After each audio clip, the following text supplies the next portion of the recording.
Hello, welcome to Open. We bring you some of the best. You're watching Open, the live interactive program that brings the Bronx and New York City straight to your TV set. You can stay connected to us through social media at BronxNet TV. Now, leading things off on December the 7th, author Ricardo Santos. He's in the house. Give him a big round of applause. He's going to launch his book, Justice at the Bronx Collab Space, and he joins us today. Welcome. Welcome. You Thank have you. all the details. Thank you. Thank you for having me. All right.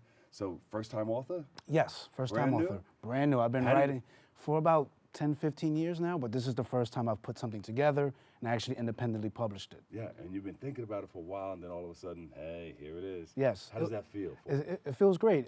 Actually, the process started in about 2016. I went on vacation with my wife and my family to El Salvador. Hi, honey. And you would think that, on vacation, you wouldn't really thinking about writing such a detailed piece, but that's when you can do it. Right, though. You exactly. I mean, you're on vacation, but right, the mind is a little clearer. Exactly, and then you have some downtime. When the ladies go to bed. We had a terrace, and I would just sit on the terrace and look out and start thinking of ideas, and just the inspiration from that country as it is. Me being from the Bronx my whole life, I've never seen anything outside of these walls. Exactly. So to see that, it gave me some inspiration. Opened up a whole nother world, Right, huh? exactly. You're So looking at the stars at night and everything, Right. sitting on the terrace, and Yeah. thoughts and ideas start coming to you. You say, I got it. Exactly. And you start putting the pen to the Exactly. paper. And then I finished it, and we went back this year Yeah. in the summertime, and the same feeling happened again. Yeah. But this time I really honed in, and it was done. I was writing in the airport on the way back to the Bronx, Yeah. and I finished it before we came back to the Bronx. So that's and your then, spot right there. right, I think That's so.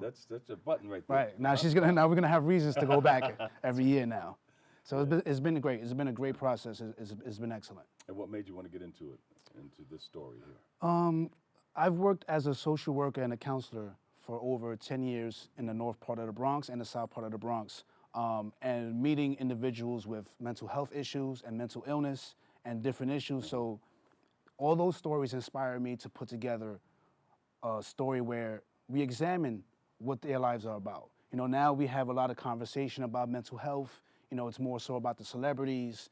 Our rappers, some of our favorite rappers are talking about mental health, but this book really hones in on the disenfranchised, the marginalized, the vulnerable people of the Bronx and parts of El Salvador that don't get that limelight and what they go through on a daily basis. And the rest of the world, for that matter. 'Cause Exactly. They're going to want to pick it up, too. Exactly. Especially knowing that, you're from the Boogie Down Bronx. Yeah, exactly. Anywhere in the world, they say, hey, where Exactly. you from? The Bronx. Oh, yeah, I got some cousins. They say Right. Sometimes, Exactly. but they always want to represent. Exactly. So, a quick synopsis of what's in the book. Okay, What well, will we learn upon reading this book? the book is more so about how do we cope with traumatic events. We have a main protagonist who experiences a life-changing experience. His wife is unfortunately taken from him, and it's a story about how he copes with that. Yeah. And then we have 13 seemingly unrelated stories that focus in on trauma in the beginning in El Salvador and then in the Bronx, and how do those folks deal with that trauma. And then our protagonist kind of gives a helping hand in those stories as well. Yeah. And then towards the end, we see that maybe the way we cope with these issues are not the best way, and they may not be what we expect them to be. So there's a little bit of a twist at the end that I don't want to give too much, but our protagonist is pretty much a vigilante. And he tries to figure out ways to to get back, if you want to call it, or get some vengeance or justice, as some people would say, for those who played a part in his wife's death. Gotcha. Gotcha. Right. Wow. Yeah. Took a lot to. How long did it take you to write? I would say 3 years, but once I don't know if all writers go through this, you get into a zone, and it took that 14 days in El Salvador to finish it completely. That 3 is, I don't know, I think it's a magic. It took me 3 years to write my first one. Oh, yeah. 7 ways to make the grade. And I was never really satisfied, so I kept going back. But yeah, that's about it. But the second one will be a little shorter. Right. Exactly. Right. Right. So it's been a great process so far, though. That's good. Looks good, and you're self-published. Yes. And we work through Amazon. I don't know if we should have said that out loud. I don't know if we do free promotion. But Amazon has a great component where you can individually or independently publish your novels, children's books, anything you like. So once I saw that tool was available, I jumped right in. Why not? And it has a thing, I think, in there, I forgot where it was, but you can go in there if you have a book signing somewhere. Right. They'll print up a bunch of books for you. Right, we can do that. Right, exactly. So Amazon will allow me as the author to print a bunch of author copies, bring a box to author signing like we have in December 7th, and have those available as well. Where's that going to be, December 7th? That's going to be at 3866 White Plains Road at the Bronx Collab Space. Thank you, guys. Shout out to everybody at the Bronx Collab Space. Who's over there? Shout them out. I don't know the young lady's names, but my friend Esteban at the Bronx Wave, he was the one that really connected me to the Bronx Collab Space. He's a great guy. He's always looking out to put local artists on the forefront. Yeah. And that's going to be on December 7th from 7 p.m. to 10 p.m. But you see how that works? When you want to do something in life, right, your mind incorporates thousands of ideas to help support what you want to do. Right. So you're talking about connections with the collab space and connections when you go out to El Salvador and you sit on the balcony there and the stars are like talking to you. Right. That's what it feels like. Yes. You're putting it out. Boom. And even with this opportunity as well, it was just like, wow. Everything like they say the stars aligned. It was Helen all kind of call on this one? Right. Like, I got the email and it was like, oh, I was perfect. Right? I was surprised, and even now my hands are still warm and sweaty because it's a little nerve-wracking. I didn't think this would happen, but it's a great opportunity to connect to people. Yeah, but you feel nice and comfortable right yes, now. Yes, on this yes. Set. Those cameras are not really there for you. Not right? at all. Your voice is helping. It's calming. It's bringing me down. In the most comfortable place that exactly. you can think of. Exactly.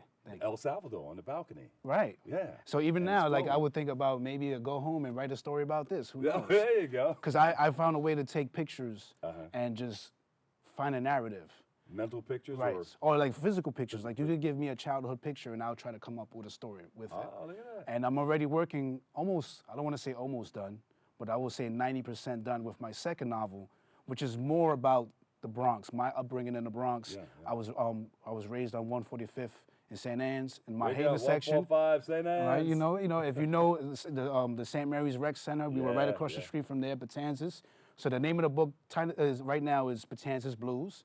So we're gonna cover different situations and issues that I experienced as a child, ranging from some levels of poverty to bullying and bullying by a girl. Sometimes it does happen. Yeah. And even as a teenager, going to the 116th Festival for Puerto Rico and things like that. So that's going to come in, and also have some contributors this time around who are going to share some of their stories as well. Yeah. So I'm looking forward to that second one. Yeah, you're a real storyteller, man. My kids are that way too. They get in there too. You'll leave a legacy. You'll leave here, and your work will stay. Yes, forever. Exactly. Live on forever. Right. Live on in infamy. Exactly, yeah. and that's the beauty of putting your art out to the public, is getting that out there. Whether it's 30 people that read it, 300, 300,000, you know that your art is in the air for everyone to witness. How are you going to combine? Well, you said you're a social worker. Yes. And you work full time as a social worker. And you do this. Yes. So hey, I guess it's time. You have to make the time. Late nights, you have to juggle. Exactly, and just, this, as long as you don't turn it into a circus. You know what I mean? You don't turn it into a clown where it's like, you're not, doing right by home and taking care of your responsibilities, but this is at the forefront for me now. And the mindset is, you're helping others get what they need out of life, right. And that's important. Right. That's what it's all about. Exactly. That's what drives me. Yeah. So you have a purpose-driven life. Right. Yeah. Exactly. Yeah. Big shout out to the family. Yeah, shout out to my wife, my kids, me and Zoe. They're gonna get you if you don't shout them out. Yeah, everyone else. I say this that helped with this process. I had a lot of friends, and my aunt who helped edit this book, and she really gave me the inspiration and the motivation to put it out to the public. Yeah. And everyone else that had a part in promoting this and putting it together and purchasing it already. I thank you all from the bottom of my heart. You are all appreciated. Where can we get it? Right now it's available on Amazon. You can just search for Justice Ricardo Santos, or you can go to www.santoscinemas.com, where you can find the tickets for our event on December 7th, and also a link to purchase the book as well. There you go. Congratulations. Thank you. It's an honor meeting you as well. Thank you. Thank you. It's an honor meeting. Give him a big hand, everybody. Andrew Clark, founder. No. There you go. He's coming up next, by the way. Ricardo Santos, author. Yeah. Yes. Congratulations. Thank you so much. I just turned the page before I got there. It's all good. Prepare before you get there. There you go. All right. Thank you so much. Thank you so much. By and come by again, and good luck with the book. You got it. Thank you. We'll take a break. I've got more next on Open.